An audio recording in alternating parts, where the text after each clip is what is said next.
러시아의 대문호인 톨스토이라는 소설가가 이렇게 말한 적이 있습니다. 기독교인들은 세상의 변화를 위해서 기도합니다. 세상의 변화, 인류의 변화를 위해서 기도하고 있는 사람이 많은 것 같습니다. 그러나 자신의 변화를 위해서 기도하는 사람은 별로 없는 것 같습니다. 이 말은 톨스토이가 당시 러시아 기독교의 무력함을 보면서 했던 말입니다. 세상을 변화시키고 전 세계를 바꿀 수 있는 힘이 기독교 신앙에 있다고 톨스토이는 믿었습니다. 그의 소설을 보면 이러한 신앙에 대한 긍정적인 내용들이 많이 담겨 있는 걸 볼 수가 있어요. 그런데 그렇게 세상을 바꿀 수 있는 힘이 어디에서부터 발원하는 겁니까? 자신이 변화되는 것에서부터 시작하는 거거든요. 그러니까 우리가 세계의 변화를 놓고 기도할 수도 있고요. 또 우리나라 전체의 회복을 위해서 기도할 수도 있습니다. 그러나 언제나 그러한 변화의 시작은 내 자신이 변화되는 것에서부터 시작을 하는 거거든요. 그러니까 내가 바뀌지 않으면 사실 세상을 바꾼다는 거창한 말들은 실체가 없는 말들일 가능성이 많죠. 톨스토이는 당시 신자들이 복음에 의해서 자신들이 변화되지 않으면서 세상의 변화를 운운하는 것을 보면서 굉장히 무력감을 느꼈던 것 같아요. 기독교 신앙의 핵심에는 언제나 이러한 변화가 있습니다. 예수를 믿어서 자신의 인격과 삶이 변화되는 것, 이것이 기독교 신앙의 핵심에 있는 내용 아닙니까? 그러니까 예수를 믿는다고 하는데 아무것도 달라지는 게 없다면 우리는 뭔가가 문제가 있다고 느낄 수밖에 없습니다.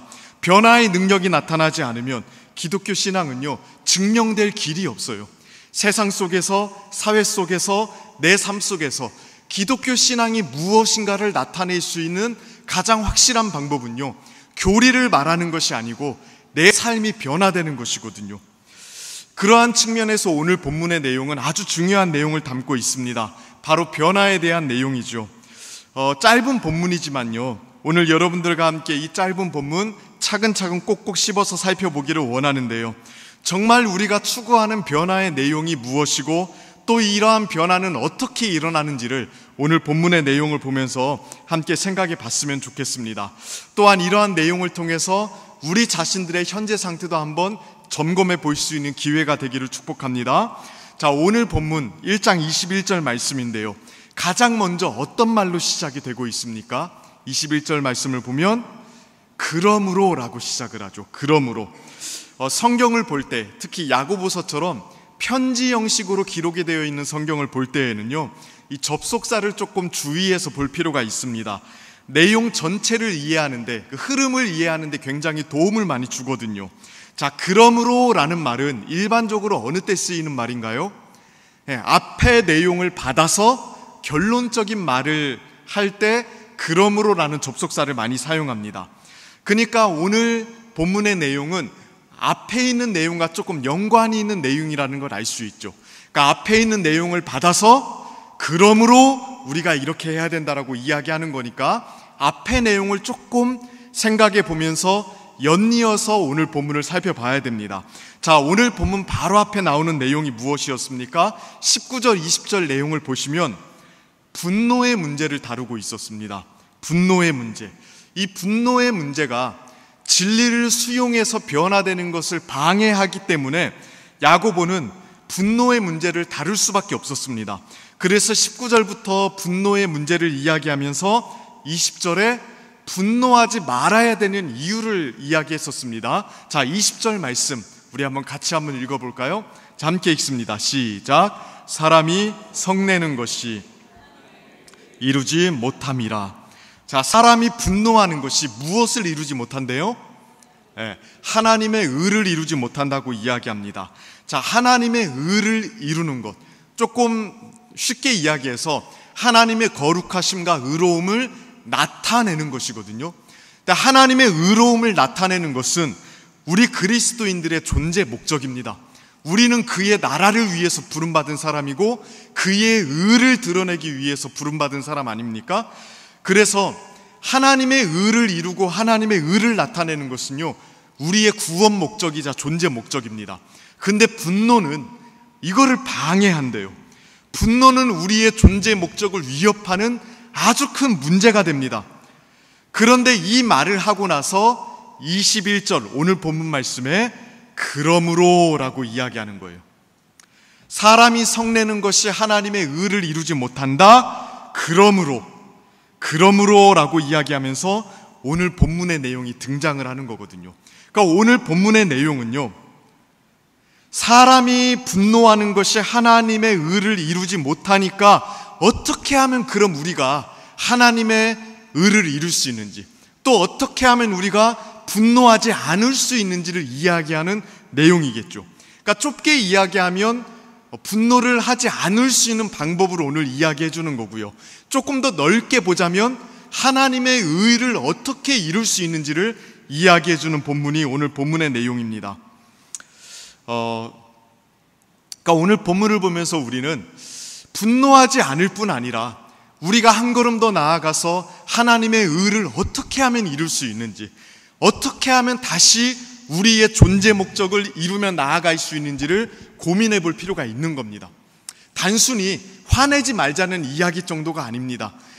사도 바울이 화내지 말자라는 것만 이야기하고자 했으면 아마 단전호흡부터 가르쳤을 거예요.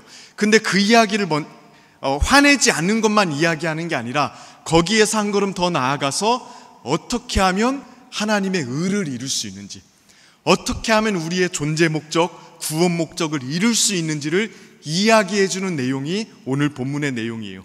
그러니까 굉장히 중요한 내용이죠. 중요하기 때문에 좀 꼼꼼히 살펴볼 수 있어야 될 거라고 생각을 합니다. 그럼 오늘 본문의 구체적인 내용을 조금 생각해 볼까요?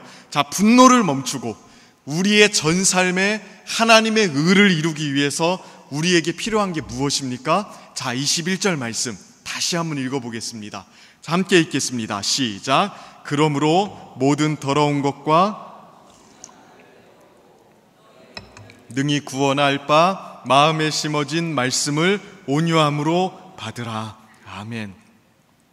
자, 우리가 하나님의 의를 이룰 수 있기 위해서는 오늘 두 가지를 이야기하고 있어요. 첫 번째로는요, 버리는 것에 관련돼서 이야기합니다. 그리고 두 번째로는 받을 것에 대해서 이야기를 합니다. 버리고 받는 것, 이 두 가지가 있어야만, 반드시 두 가지가 있어야만 분노하지 않을 수 있을 뿐만이 아니라 하나님의 의, 우리의 구원 목적과 창조 목적과 삶의 목적을 이루며 나아갈 수 있다고 성경은 가르치고 있는 것입니다. 이 두 가지 오늘 생각해 볼 텐데요. 첫 번째로, 자, 버릴 것에 대해서 이야기하는데 무엇을 버리라고 이야기하나요?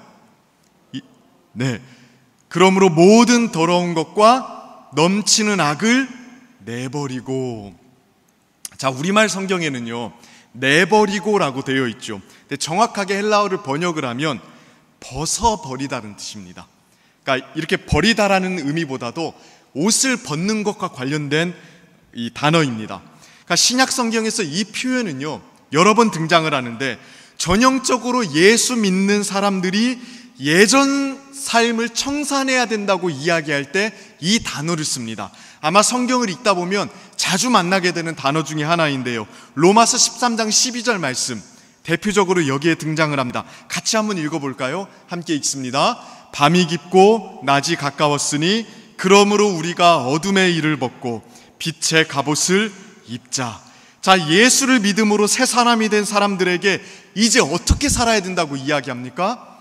어둠의 일을 벗으라고 이야기합니다. 벗으라고 이야기합니다. 그러니까 옛 삶의 모습을 청산해야 된다는 내용을 옷을 벗는 걸로 설명을 하는 거예요. 에베소서 4장 22절도 동일합니다. 이건 우리가 더 잘 아는 구절일 겁니다. 여기도 한번 같이 한번 읽어볼까요? 함께 읽을게요. 너희는 유혹의 욕심을 따라 썩어져가는 구습을 따르는 옛사람을 벗어버리고. 자, 여기서 말하는 너희는 누구인가요? 에베소 교회 성도들이거든요. 너희는 예수 믿는 사람들을 지금 가리키는 겁니다. 예수님을 믿음으로 이미 그 근본적인 정체성이 새 사람으로 바뀐 사람들입니다. 근데 새 사람이 되었음에도 불구하고 여전히 청산하지 못하는 옛사람이 남아있는 거예요. 이 옛사람의 그림자가 남아있기 때문에 그것을 벗어버리라고 사도 바울이 권고하고 있는 내용이 바로 이 내용이거든요. 동일한 권고가 오늘 야고보서에도 쓰인 겁니다. 하나님의 백성으로 부름받았음에도 불구하고 삶 속에 여전히 하나님의 의를 이루지 못하는 모습들이 많이 있었던 거예요. 야고보는 이 부분을 꼬집고 있습니다. 여전히 남아있는 옛사람의 모습들을 벗어버려야 된다. 우리에게 끈질기게 눌러붙어 있는 옛사람의 그림자를 청산해야 된다고 지금 이야기하고 있는 거예요. 단순히 분노만 여기에 해당되는 게 아닙니다. 문맥상 보면 분노가 첫 번째겠지만요, 분노만 이야기하는 게 아니에요. 21절 앞부분을 다시 한번 보실래요? 뭐라고 이야기합니까? 모든 더러운 것과 넘치는 악을 벗어버리고. 자, 무엇을 벗어버려야 된다고 이야기합니까? 모든 더러운 겁니다. 더러운 것들의 모든 종류를 벗어버리래요. 단순히 우리에게 중요하다고 알려진 몇 가지 사항들만 콕 집어 이야기하는 게 아닙니다. 우리의 삶 전범위에 나타날 수 있는 옛사람의 모든 흔적들, 그러니까 우리가 느끼든 느끼지 못하든, 우리가 심각하게 여기든 여기지 않든 간에, 어찌되었든 간에 우리의 삶의 전범위에 나타나는 옛사람의 모습들을 다 벗어버려야 된다고 이야기합니다. 하나님은 우리의 전범위가 새 사람으로 변화되기를 원하세요. 말과 행동뿐만이 아니라 다른 사람을 대하는 태도, 물질을 사용하는 것, 사소한 습관, 생각과 감정의 내용, 상상하는 모든 것까지도 새 사람다운 모습을 가지기를 원합니다. 우리는 우리가 중요하게 여기는 몇 가지 이슈들에 대해서만 관심을 가지고 그것 붙잡고 씨름하는 경우들이 많거든요. 특별히 신앙생활하다 보면 내게 취약한 부분들이 꼭 있습니다. 그래서 그런 내용들을 주된 이슈로 삼고 붙잡고 씨름하며 기도할 때가 참 많이 있습니다. 근데 그 문제뿐만이 아니라 오늘 본문을 보니까 모든 더러운 것, 그러니까 우리가 개인적으로 중요하다고 생각하든 생각하지 않든, 우리가 그것에 대해서 어떻게 느끼든지 상관없이 새 사람의 모습에 합당하지 않는 모든 것들, 우리 삶의 전범위에 나타날 수 있는 모든 옛사람의 흔적을 샅샅이 추적해서 벗어버리라고 이야기하고 있는 거예요. 그뿐만이 아니죠. 자, 모든 더러운 것과 그 다음 뭐라고 이야기합니까? 21절에 보면 넘치는 악, 넘치는 악을 벗어버리래요. 넘치는 악이라는 표현은요, 악의 분량을 이야기하는 표현이죠. 그러니까 우리 속에 악이 넘실넘실 거릴 정도로 많이 있을 수도 있다고 이야기하는 겁니다. 우리가 예수 믿고 변화되었지만요, 생각보다 우리 마음속에 넘실넘실 거리는 악들이 있을 수 있다는 거예요. 이게 제어가 안 되고 절제가 안 돼서 우리의 행동과 우리의 말로 터져 나올 수 있을 정도로 넘실거리는 악들이 우리 마음속에 있을 수 있다고 성경은 이야기하고 있는 겁니다. 그러니까 야고보의 말을 종합해 보면 우리에게는 전범위적으로 넘치는 악이 있습니다. 굉장히 심각하지 않습니까? 이게 예수를 믿기 전의 모습이 아니거든요. 예수를 믿기 전에는 말할 것도 없이 이러한 상태였을 겁니다. 그때에는 새 사람이라는 건 없습니다. 100% 옛사람, 이 옛사람의 모습에 압도되어서 우리는 살고 있었습니다. 그러나 오늘 본문은요, 예수를 믿고 있는 사람들에게 해주고 있는 거예요. 나름대로 신앙생활 끝발 좀 세운다고 하는 사람들에게 지금 이 이야기를 해주고 있는 겁니다. 예수를 믿는 사람들에게도 모든 더러운 것과 넘치는 악, 전범위적이고 넘실거리는 악이 있었던 겁니다. 야고보 사도가 보기에는요. 그래서 그들에게 이것을 벗어버리라고 권고하고 있는 거예요. 그렇지 않으면 하나님의 의를 이룰 수 없다고 경고하고 있는 겁니다. 이러한 표현은 사실 우리를 굉장히 경각시키는 말이죠. 어떤 분들은 이러한 표현들을 인정하기 어려울 수도 있습니다. 특히 예수 믿고 신앙생활 오래 하신 분들이라면 어쩌면 이 내용이 조금 불편하게 다가올 수도 있습니다. 아니, 내가 예수 믿고 교회 다닌 지 몇십 년이 되었는데 나한테 아직도 전범위적으로 넘실거리는 악이 있단 말인가? 예수를 안 믿는 사람들이라면 몰라도, 아니 많이 양보해서 예수를 믿은 지 얼마 안 된 사람들까지는 몰라도 이거는 나한테 좀 해당되지 않은 것 같은데, 이렇게 생각할 수도 있습니다. 만약에 여러분이 진실하게 신앙생활을 하면서 지금까지 옛사람의 모습들을 부인하고 충실하게 예수님 닮아가는 삶을 살아왔다면 아마도 이 내용에 해당되지 않을 수도 있습니다. 오히려 그런 사람들은요, 거룩하고 의로우신 하나님을 나타내는 모습을 지금 가지고 있을 거예요. 굉장히 멋진 모습을 가지고 있을 겁니다. 그러나 어떤 사람들은 충분히 오늘 본문에 해당되는 모습을 가질 수도 있습니다. 특히 그 사람이 예수님을 믿고 난 다음에 신실하게 진리에 의해서 변화되는 삶을 지속적으로 살지 않았을 경우, 정말 충실하게 옛사람의 모습을 부단히 부인하고 새 사람으로 덧입는 그러한 성화의 노력을 하지 않았을 경우, 그저 형식적으로 신앙생활하고 말씀을 통해 진실하게 변화되기보다는 온갖 다른 것들에 창념하면서 세상 사람들과 별반 다르지 않게 살아왔을 경우, 그런 사람들의 경우에는 아마도 전범위적이고 넘실거리는 악이 있을 수도 있습니다. 그는 분명히 하나님의 의를 이루는 삶에서 멀어져 있을 겁니다. 당연히 그 사람을 통해서는 하나님의 영광이 나타나지 않을 가능성이 많습니다. 그러니 우리가 현재 어떤 상태인지를 한번 점검해 볼 필요가 있어요. 내게 여전히 벗어버려야 되는 옛사람의 모습이 없는지를 우리는 부단히 점검해 봐야 됩니다.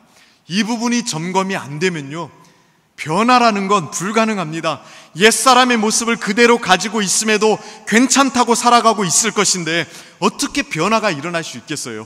그리고 그렇게 변화가 되지 않는데 어떻게 그의 삶과 인격을 통해서 하나님의 의와 거룩이 드러날 수 있겠습니까? 대표적으로 고린도 교회가 그랬거든요. 고린도 교회는요, 우리가 알다시피 수많은 성령의 은사와 역사를 체험한 교회였습니다. 그들의 예배는 대단했어요. 다이나믹하고 풍성한 은사들이 넘치는 예배를 드리고 있었습니다. 그러다 보니까 이 사람들이 자기 점검이 안 되기 시작해요. 자신들이 천사와 거의 방불한 상태가 되었다고 착각하기 시작했습니다. 더 이상의 변화, 더 이상 죄와 투쟁하는 일, 옛사람과 씨름하는 일은 자신들에게 불필요하다고 생각을 했어요. 그 결과 어떻게 됐습니까? 신약 성경에 나오는 교회 중에 가장 도덕적으로 타락한 교회가 되지 않았습니까? 성령의 다이나믹한 은사를 경험했음에도 불구하고 자기 점검이 되지 않으니까요, 가장 타락한 교회가 되었다고요. 그럴 수 있습니다. 그러니까 여러분은 어떻습니까? 이러한 자기 점검과 자기 점검에 따른 실제적인 변화가 여러분들 삶 속에 있습니까? 전범위적인 옛사람의 그림자가 감지되고 있습니까? 그래서 그것을 대항할 수 있고 벗어버릴 수 있고 제거할 수 있기 위해서 몸부림치고 있습니까? 이게 없으면요, 하나님의 의와 거룩은 나타낼 수 없습니다. 하나님께서 우리의 있는 모습 그대로 사랑해 주셨죠. 우리의 악한 본성 그대로, 우리의 무너진 모습 그대로 하나님께서는 끌어안아 주셨습니다. 맞습니다, 그거는. 그러나 그 상태 그대로 어떠한 변화도 없이 머무는 것, 그거는 하나님의 뜻이 아닙니다. 하나님께서 사랑으로 끌어안아 주시고 있는 모습 그대로 우리를 수용해 주셨습니다. 그러면 그때부터 시작하는 거예요. 그때부터 변화되기 시작해서 하나님을 닮아가는 모습으로 점점 나아가야 됩니다. 이러한 변화가 없으면요, 신자는요, 하나님의 의를 나타낼 수 없습니다. 정확히 말하자면 신자는 변화되어서 예수님을 닮은 만큼만 하나님의 의와 거룩을 나타낼 수 있습니다. 다른 말로 하면 그러니까 옛사람을 벗어버리고 새 사람을 입은 만큼만 존재 목적에 부합하게 살 수 있습니다. 그러니까 착각하면 안 됩니다. 많은 일을 했다고 해서 하나님의 의가 나타나는 게 아닙니다. 얼마나 열심히 일했느냐도 기준이 아닙니다. 얼마나 큰 종교 프로젝트를 감당했느냐도 중요하지 않습니다. 어떤 상태 속에서 했는가? 많이 열심히 크게 일은 하는데 여전히 그 사람이 옛사람의 모습과 삶의 태도를 고집하고 있다면, 그래서 여전히 변화되지도 않고 여전히 모든 더러운 것과 넘치는 악을 가지고 있다면 어떻게 그 사람을 통해서 하나님의 의가 나타날 수 있겠습니까? 하나님은 단순히 많은 돈으로 크게 일하고 열심히 하는 것을 통해서만 영광 받으시는 분이 아닙니다. 거룩해지셔야 됩니다. 온전해지셔야 됩니다. 옛사람과 끊임없이 투쟁하면서 예수님을 닮기 위해서 몸부림치셔야 됩니다. 그만큼만 우리는 하나님을 영화롭게 할 수 있습니다. 그러므로 진실하게 오늘 이 밤에 우리의 상태를 점검해 볼 수 있어야 돼요. 신자는 변화된 만큼만 하나님을 진실하게 사랑할 수 있고, 하나님을 진실하게 사랑하는 만큼만 하나님께 순종할 수 있거든요. 이거는 정확한 계산일 겁니다. 신앙의 세계에서는 절대로 거짓말이라는 게 없습니다. 정확합니다. 만약에 여러 가지 일들을 하는데 여전히 옛사람의 짙은 그림자를 가지고 있고 넘치는 악과 모든 더러운 것을 가슴속에 품고 살아가고 있다면, 그래서 그 사람을 통해서 변화된 향기가 나타나지 않는다면, 우리는 이 부분에 대해서 진짜 우리의 삶을 통해서 하나님이 영광받고 있는지, 내 연봉이 얼마나에 상관없이, 내가 어떤 집에 살고 어떤 차를 타고 다니고 얼마나 헌금하고 있느냐에 상관없이 진짜 하나님께서 나를 통해서 영광받고 계신지를 심각하게 고민해 봐야 됩니다. 이게 우리의 신앙 계산식이 될 수 있어야 돼요. 그래서 옛사람의 모습을 반드시 벗어버려야 됩니다. 그래야 하나님의 의를 이룰 수 있는 방향으로 나아갈 수 있어요. 어렵지만 어쩔 수 없습니다. 이왕 이 바닥에 들어온 거, 이왕 예수 믿기 시작한 거 제대로 믿고 제대로 예수님을 사랑해야 하나님께서 영광 받으시는 거예요. 두 번째, 하나님의 의를 나타내기 위한 두 번째 내용이 뭡니까? 자, 우리 21절 말씀, 우리 오늘 여러 번 읽죠. 다시 한번 읽어볼까요? 자, 함께 읽겠습니다. 시작. 그러므로 모든 더러운 것과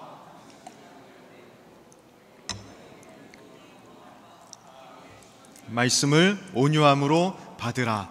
자, 우리말에는 악을 내버리고 그 다음에 두 번째가 뭡니까? 말씀을 받으라, 이렇게 이야기해요. 그러니까 한글 성경을 보면 좀 짝이 맞습니다. 버리고 받다 이렇게 되어 있죠.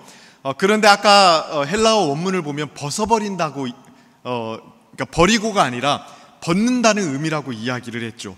그러면 이 벗는다와 짝이 맞으려면 어떤 단어가 오면 좋겠습니까?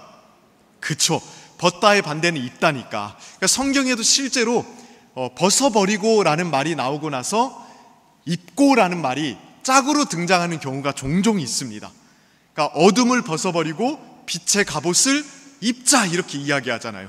그러니까 오늘 본문도 나름대로 짝을 맞추려면 입다라는 단어가 나오는 게 어떻게 보면 잘 어울릴 수 있습니다. 그런데 야고보 사도는요, 입으라는 말 대신에 뭐라고 이야기합니까? 말씀을 받으라고 이야기해요. 그러니까 어떻게 보면 좀 짝이 안 맞는 단어가 지금 등장을 한 거거든요. 그러니까 이렇게 조금 뭔가 어색한 구석이 등장을 하면 이게 도대체 왜 이럴까 하고 고민해 보는 게 성경을 이해하는 데 도움이 좀 많이 됩니다. 자, 왜 벗어버리라고 이야기하고 나서 입으라고 하지 않고 받으라고 이야기했을까? 말씀을. 지금 야고보 사도는요, 정말 기초부터 하나하나 가르치고 있는 거예요. 그러니까 짝을 맞추어서 악을 벗어버리고 의의 갑옷을 입으라라고 이야기할 수도 있습니다.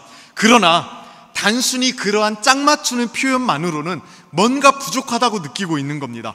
구체적으로 우리가 악을 벗어버리기 위해서는, 또 구체적으로 하나님의 의를 이루는 삶을 살기 위해서는 어떻게 하면 좋을지, 그 방법론적인 내용을 오늘 본문에 설명하고 싶은 겁니다. 그래서 말씀을 받으라라는 표현을 쓰고 있는 거예요. 다시 말하면요, 말씀을 받아야만 악을 벗을 수 있는 겁니다. 말씀을 받아야만 하나님의 의를 이룰 수가 있는 겁니다. 그러니까 조금 더 방법론적인 기초적인 내용을 말하기 위해서 말씀을 받다라는 말을 쓴 거예요. 하나님의 백성답게 살 수 있는 모든 것이 사실은 여기에 달려 있어요. 말씀을 받는 것. 말씀을 받아야 모든 더러운 것과 넘치는 악을 벗어버릴 수 있습니다. 말씀을 받아야 하나님의 의를 이룰 수도 있습니다. 그러니까 하나님의 백성답게 살아가고 우리의 존재 목적을 이룰 수 있는 모든 것이 어디에 달려 있다고요? 말씀을 받는 것에 달려 있다고요. 그래서 말씀을 받는 것은 아무리 강조해도 지나치지가 않습니다. 아무리 결단을 해보십시오. 아무리 분노하지 않으려고 스스로 감정을 삭혀보십시오. 아무리 악을 내버리고 벗어버리려고 결심을 해보십시오. 말씀을 받는 일이 없이는 절대로 되지가 않습니다. 아무리 강철 같은 의지력을 가진 사람이라도 그 마음속에 말씀을 받는 일이 없이는 절대로 옛사람을 벗는 일이 불가능합니다. 좋은 책 한 권, 좋은 영화 한 편, 기분 전환할 수 있는 어떤 여행, 마음의 위로를 주는 어떤 분위기, 좋은 사람들과의 교제, 어떻게 보면 인생에 있어서 우리의 마음을 달래는데 그런 것들이 필요할 수 있습니다. 그러나 근본적으로 우리가 하나님의 백성다운 모습으로 변화되는 데 있어서 이러한 것들은 무능합니다. 좋은 책 한 권 읽는다고 해서 옛사람이 벗어지지 않더라고요. 좋은 영화 한 편 본다고 해서 우리의 삶의 근본적인 영역이 바뀌지가 않더라고요. 기분 좋은 카페 가서 또 좋은 쇼핑 뭐 하나 산다고 해서 기분은 조금 풀릴 수 있어도 옛사람을 벗어버리고 새사람을 입는 일이 일어나지 않더라고요. 오직 말씀을 받아야만 이런 일이 일어납니다. 그러니까 다른 것으로 마음 채울 생각을 하지 마십시오. 어떻게 보면 굉장히 지금 단순한 말씀을 드리고 있는 겁니다. 말씀을 받으셔야 됩니다. 그게 우리의 신앙을 좌우하는 모든 것입니다. 모든 것이에요. 그럼 말씀을 받는다는 건 뭘 의미하는 겁니까? 우리는 그냥 하나님 말씀을 받는다고 하면 설교 말씀 듣고 뭐 아니면 큐티를 하거나 성경을 읽는 것, 뭐 그 정도로 우리가 많이 생각을 합니다. 그런데 오늘 본문을 보면 말씀을 받는 것에 대해서 조금 독특하게 표현하고 있거든요. 21절 다시 보십시오. 자, 너희 영혼을 능히 구원할 바 마음에 심어진 말씀을 온유함으로 받으라, 이렇게 이야기합니다. 좀 아리송한 표현이지 않습니까? 그냥 말씀을 받으라고 하지 않습니다. 마음에 심어진 말씀을 온유함으로 받으래요. 그러니까 이게 무슨 말일까요? 그러니까 설교자가 주는 말씀을 받으라, 이렇게 하면 이해하기가 쉽죠.